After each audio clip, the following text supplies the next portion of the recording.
Are you sick and tired of being the laughingstock of your fantasy football league? Do you need help knowing who to start and who to sit? Do you need help picking people up off the waiver wire who can mean anything to your team? Well, if you do, listen to Joe's Fantasy Field Goal every Tuesday and come in first place in your fantasy league. Guaranteed. Shut the fuck up and listen to me! Welcome to Hashtag Dave Speaks.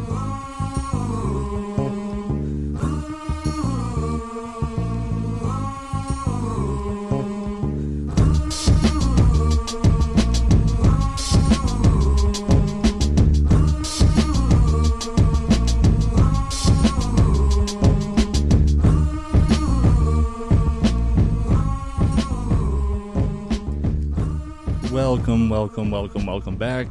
This is another episode of Hashtag Dave Speaks. Of course, I'm your host, Dave, and I'm also the host of the Boston Sports Nerds podcast, the B.S.N Show, which you can hear every week, midweek, and then Hashtag Dave Speaks. Let's be out. This is a Sunday, bi-weekly Sunday podcast, and I fall on the off weeks at WECP, which is the Wrestling Entertainment Collectibles podcast. A little change up there. Aaron called an audible last second, and now it's about collectibles, not comics. So that's more fitting, I think. And that's a really, really good show. As I kind of said in the precursor here a little bit before the actual real podcast, this is the first ever live Hashtag Dave Speaks. So I got a couple things I want to get off my chest, and we'll go over that because it's Dave Speaks. So we'll talk about whatever the fuck I want. But also, it's a live show. So I'm on Facebook Live right now. People may say, hey, what do you think about this? Whatever, yada, yada. I'm saying hi to my fans per Griffey's request. So, feel free we can get a conversation going, kind of. So it's sort of like Dave Speaks with the people that are watching the live feed. Joe's Fantasy Field Goal was the buffer in the beginning. Check that out for really, really good fantasy football advice. He's been adding these new drops like each week that are just fucking funny and random. So if you need any fantasy football advice or a good fantasy football podcast to check out, just go to the Boston Sports Nerds podcast feed on iTunes, Stitcher, Google Play, wherever podcasts are heard. And you can find any of our 4 shows. Check those out. I'm done promoting my own fucking network. I'm done. I'm over it. I'm bored of me already. So why don't we just get right into the show, right? Last week, see, I really don't even care about this, but it's somewhat relative relatable because, no, that's not the word I'm looking for. It's somewhat relevant because the Saints are playing the Patriots tomorrow. And everyone's kind of like, oh, Adrian Peterson, Sean Payton, what happened there on Monday night? Like, why do we fucking care about Adrian Peterson? Right? Adrian Peterson is a wildly talented running back. Or was. Maybe still is. I don't know. But the guy's not a good football player anymore. The guy is averaging like 2.4 yards per carry over the last 3 years. Just about. Sure. Out of the last 4 years, he's missed 1 season for beating his kids. He's missed another season due to an ACL tear again. His second ACL. And then he had a really good year in 2015 coming back from beating his kids. And this year he's kind of off to a bad start. 6 carries, 18 yards, 19 yards, whatever, in New Orleans. And he says, oh man, I didn't come here for 9 snaps. Well, you didn't have a job until after the draft. And if I was the New Orleans Saints, you had 18 yards, 6 carries, just about 3 yards a carry. That's not even a first down. I couldn't hand you the ball 3 times and you wouldn't get a first down on average.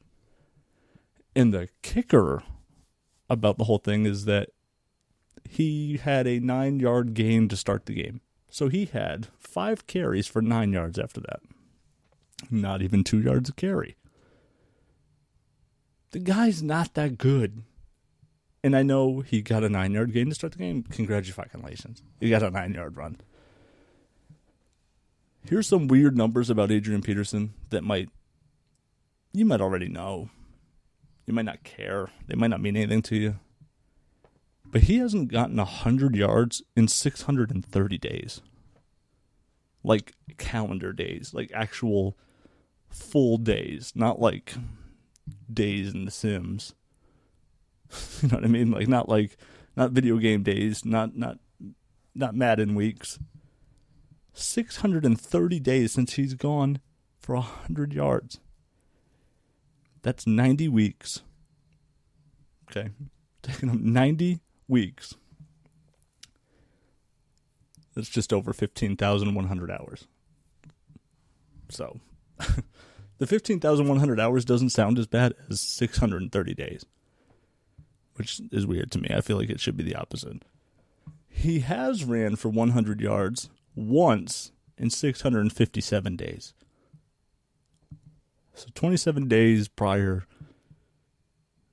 to his last 100-yard game was his previous one, 4 weeks before that. That's 93 weeks and 6 days. That's 15,768 yards. Hours. Adrian Peterson has scored 1 touchdown in 624 days. Think about that. He doesn't even average a point produced per 100 days of his life in the past year and a half to almost 2 years. He's not worth a point. He's not worth 1 point per 100 days. Yet he's mad that he only got 9 snaps. Score more than a point per 100 days, and you might get 10 snaps. Maybe 11. The real problem is that they're an official, they're a legit running back by committee there in New Orleans. Alvin Kamara, Mark Ingram. I don't know why the fucking Saints hate Mark Ingram either. This guy's been a goddamn really good running back for you guys for 4 or 5 years. And they just continue to include and involve and sign and acquire other running backs as if they need the help. And they fucking don't. Mark Ingram's a good back. A really good back. I don't know. I mean, Alvin Kamara probably played the best on Monday. And that doesn't mean anything because their running backs are just they're just going to rotate. It's just a revolving door of maybe AP will get 22 carries tomorrow or today if you're listening to the podcast on Sunday. Maybe Mark Ingram gets 20 carries. Maybe Alvin Kamara gets 25 carries. Who cares? It's all going to balance out at the end of the year. And Adrian Peterson, you opted to go to New Orleans as opposed to taking a cheap deal from the Minnesota Vikings. You opted to go to New Orleans because for some reason you thought that you had a better chance there with a defense that just fucking significantly worse. So much worse. Minnesota's defense is at least legit. And yeah, okay, you got Drew Brees, whatever. Sam Bradford, Drew Brees on Monday. I mean, Jesus. Why did Adrian Peterson feel like he had to leave the New Orleans Saints and just to complain about being in a committee? He could have stayed in Minnesota and been the fucking bell cow there. They wouldn't have drafted Dalvin Cook. Maybe they would have. Maybe they would have, actually, because your career has been shit for fucking 75% of the last 4 seasons. You've been useless. 2 yards a carry useless, 1 touchdown in 624 days, 100 yards once in 657 days. Your career has been fucking useless to Minnesota for the past 4 years. Except for one. Yeah, 1 year in 2015, which is really nice. It's also Teddy Bridgewater's year. He probably opened that up a little bit for you. I don't think it was a coincidence that you were getting 2 yards of carry before you beat your kids, and then you're getting 2 yards of carry before you tore your ACL. Teddy Bridgewater was down. Then they had to go get Sam Bradford. And who knew what Sam Bradford's situation was? So, Adrian Peterson, to me, for you to say, oh, I didn't come here for 9 snaps. Well, you did. You opted to go there to a team that has 3 running backs, that drafted 1, that they have one that they hate for some reason, and I don't know why they hate that guy. And then they sign Adrian Peterson for a cheap fucking deal, and you could have went to Seattle to do the same fucking thing if you wanted that deal. If you really wanted like the $7 million as opposed to the $6 million, for whatever reason, if you wanted to make $1 million more to have less carries and then be mad at having less carries, then fucking blow your brains out, because that's chaos. That's just legitimate insanity. You're going to take $1 million more to be more mad at the situation. You're 0-1. The Vikings are 1-0. You're splitting carries. Fucking, you could have been the guy in Minnesota. But here's the thing, it didn't even have to be Minnesota. Seattle still needs a fucking running back. Real bad. You could have went and been that guy for $5 million, maybe went to the Super Bowl, would have gotten more than 9 snaps, but $7 million must have meant that fucking much to you. Like the extra $1 million. I mean, I would, yeah, sure, $1 million to me, yeah. I'm whatever. Fucking, whatever I would have to do for $1 million, I would do. There's almost like no limit at all. So, I get it, but when you're making 6, does 7 matter? I don't think so. I don't think so at all. And that's another thing. I don't get, why do the Saints hate Mark Ingram? Does someone give me an answer? Anyone in here? Like, what's going on with the Saints? Why is Mark Ingram not a liked running back in New Orleans? You could really hear that. You could really hear that kerplunk, that soda drop right there. Chris Torres, good buddy of mine, chiming in. I hope Brady breaks a leg and fucks everyone fantasy, so everyone's fucked. Right back at you, I guess. So, that's an awful, evil thing to do, to say, and to wish on me as a Patriots fan and as a Tom Brady fantasy owner. So, that's pretty much the worst thing you could have done. You could have said to me. So, Adrian Peterson freaks out Sean Payton. One of the most awkward, intense stare downs between coach and player, and oh no, I just told him I thought we should run it more because, whatever, and now you're losing. Adrian Peterson, you're down in the game. You've been playing football a while, you normally start passing more, and you're averaging 3 yards a carry. I can't hand it to you 3 times to even get a first down. I'm not going to listen to you, Adrian Peterson. It was just a odd, weird way to start the work week for the Vikings and for the Saints game, and that was just a weird thing. I didn't really understand what Adrian Peterson's angle is there. I know he wants more. He wants to do more. He wants to win. That's what he keeps saying. I want to win.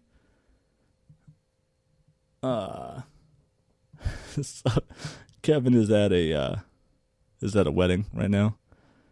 And he says, sorry, man, I guess it's socially unacceptable to be on Facebook Live at a wedding. Stopped in to show some love. Go Patriots. There you go, Kev. Thanks for checking it out. Kev will be on an episode of Dave Speaks sooner than later. Again, he was on the return of Dave Speaks. And I'm looking forward to doing another show with him. Probably a little updated Patriots thing, like where we're at now with the Edelman injury, because we talked beforehand about that. The other thing I wanted to address, and this isn't going to be a long podcast at all, but the banner draped over the Green Monster at Fenway Park.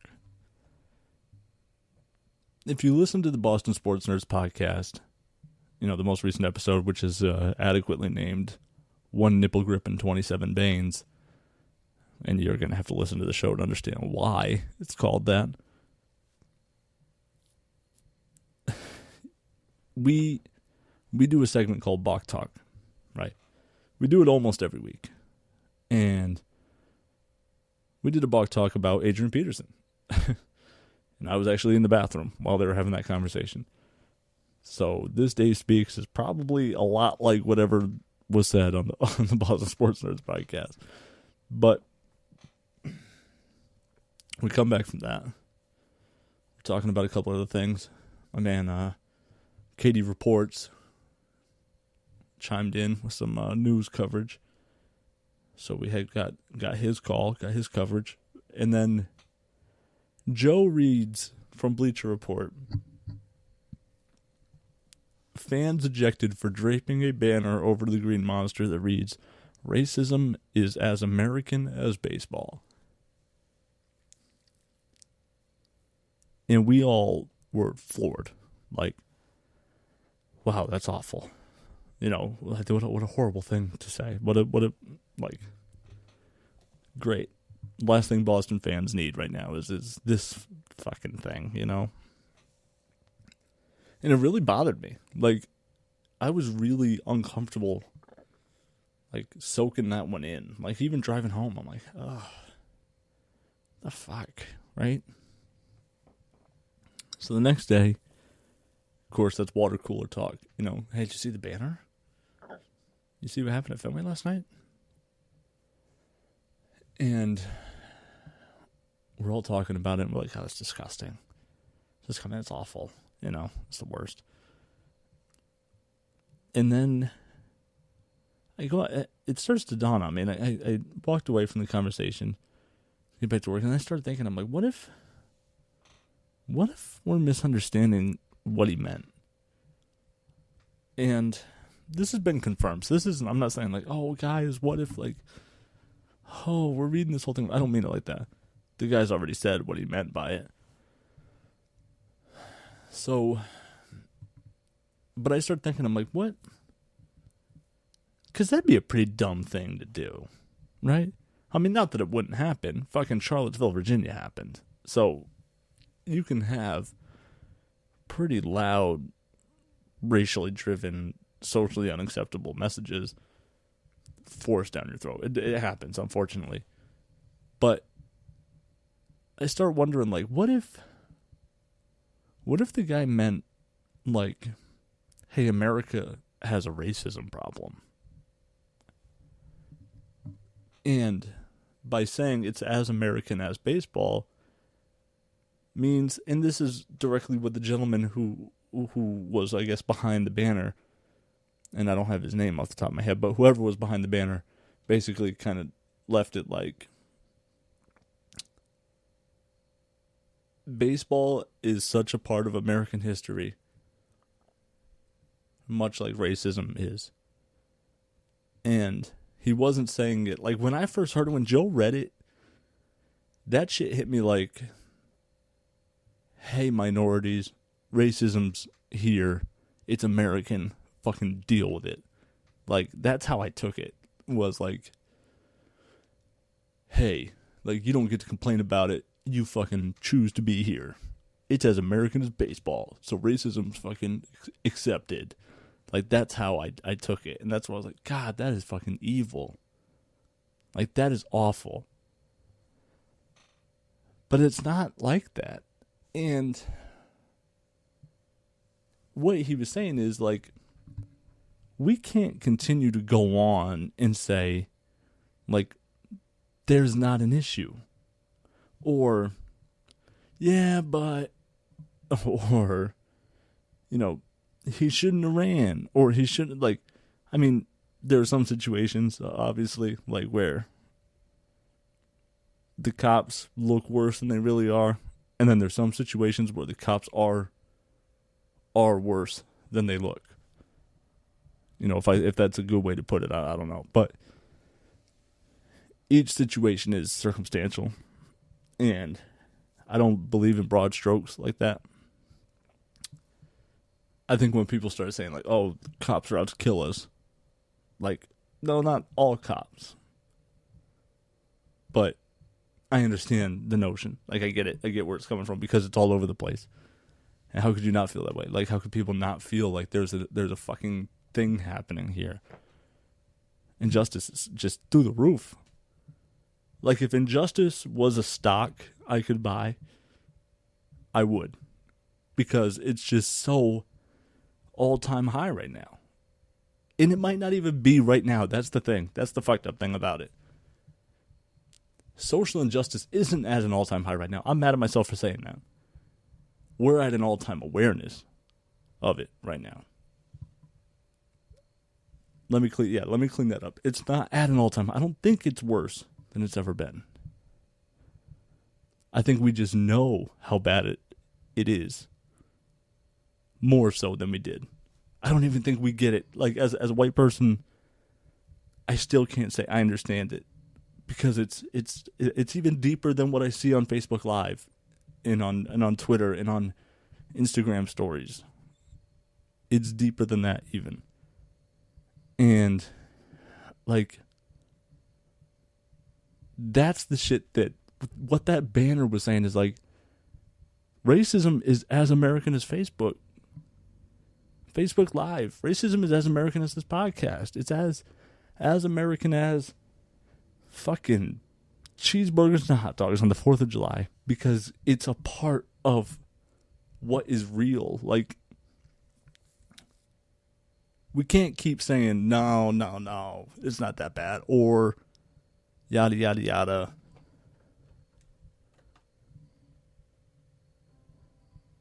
But it's like, I'm trying to think of the way to word it. Like, it's a real thing. I could tell you that, Hank Aaron had the home run record, and it was broken by Barry Bonds. And everyone thinks he took steroids, or he probably did take steroids, or he did take steroids, whatever. And before that, like, Babe Ruth was the home run king, and all these things, like, and Pedro Martinez was a great pitcher. I know all that because it's real. You know what else is real? Martin Luther King, slavery, the Civil War, the Confederates. Like, it's all, that's what he's saying. Like, I can go back and acknowledge something that happened in baseball, and goddamn it, like, I can with racism too. And to just turn around and act like I can't, like, I don't know, even as a white person, like, with white privilege, white guilt, whatever you want to call it. The more that I just say, like, oh, I can never understand, and don't say something about it, that's turning the blind eye. Because it is real. You know what I mean? Like, Mark McGwire hit 63 home runs that year, or whatever it was. And Emmett Till fucking happened. Like, both those things are both real things that happened in American history. That's what the banner means. And I believe him. I think it was a really, really bad place to do that. Because the gentleman that dropped the banner also said that, I'm surprised by the misinterpretation. Well, surprise is a loose use of the word, because it wasn't clear, and you're in what's known as the most racist fan base city in the U.S., and at a really hostile time. What better time than now to comment on it, though, right? I mean, like, I'm not saying don't speak on it because things are bad. I just mean you have to know, like, that when you say something that's racially driven, whether it's for progress or not, that you risk misinterpretation, you risk misunderstandings. So the banner, I actually, like, if that's what he was saying and that's what he meant, then I want to apologize for calling them racist assholes on when I did the description for last week's podcast. And I don't feel as awful about that happening as I did hearing it for the first time and feeling like it meant what I thought it meant at first. But now kind of finding out what it really was about and what the message really was. I dig it, like, I understand it. So, I don't know. I mean, I don't have a ton of stuff other than that. Chris just wishes Brady breaks his leg. That's fine. We might do this again, the live one. Griffey, if you really want to know, Jaquiz Rogers. My opinion, my take. I mean, Joe's the guy. Joe's the guy you want to ask that. But I did say I would take any questions or anything. So, Griffey, if you're listening still, be Jaquiz Rogers over Bilal Powell. I would take that. Do I have anything else in here? No, I think we're good. Get that back out to Griffey just so it knows. Yeah, Jaquiz Rogers. There you go. Yeah, so I think that basically wraps this week up. I don't have much. I am going to predict Triple G beats Canelo tonight. And that's about it. I think that's everything I got for the show. Actually, Triple G beats... yeah, I'm going to say Triple G wins. I actually got to go, so I can turn that on. Start watching that fight. But thanks, everyone, for checking out Hashtag Dave Speaks. Of course, I'll be back in 2 weeks. Tune in next Sunday for WCP, Aaron's show, every Tuesday. And also, I keep saying Aaron's show. It's Aaron with his good friend, Jerry Flynn. And then there's Joe and Ben Field Goal. It's just Joe. But Joe's Fantasy Field Goal, that's up every Tuesday morning now, so you can get all your waiver wire advice, get that in, listen to it all Tuesday, and then by the time your waiver wire claims go through, you'll be good to go. So get that podcast early on Tuesday, and then we'll be back with Boston Sports Nerds podcast next week. I think it's next Wednesday. We're going to do it. We've been kind of changing the dates around lately, but I think we're on next Wednesday, so the pod will probably be up on Thursday. And I think that's it, everybody. So thank you for checking it out. Thanks for being a part of the first Facebook Live. First Facebook Live podcast here. Dave Speaks. We'll probably do something like this again. And have a good weekend. Go Patriots. I think I had 42-31. No. 42. Maybe I did say that. 42-24. 27, something like that. I don't know. It's on the podcast. Go check it out. Boston Sports Nerds Podcast, bsnerds.podbean.com. Check it out to hear all of our predictions for Sunday tomorrow. And enjoy your weekend.